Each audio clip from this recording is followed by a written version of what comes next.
Сайжирсан загвараа ажиллаж үзүүлнэ үү?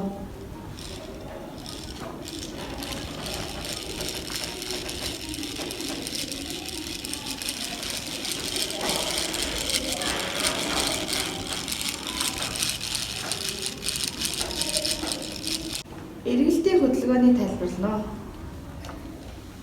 Бариулыг нэг эргүүлэхэд том араа нэг эргэж, жижиг араа 4 эргэж, холигч 4 эргэнэ. Өмнөх загвараас ямар давуу, ямар сул талтай вэ? Анх бид хоёр тал нь ижил хэмжээтэй араа хийж үзсэн. Тэгтэл хутгагч маань илүү удаашрсан байсан. Тийм учраас бид багаараа зөвлөлдөж байгаад илүү том хэмжээтэй араа хийж үзье. Тэгтэл бид бэрхшээл тулгарсан.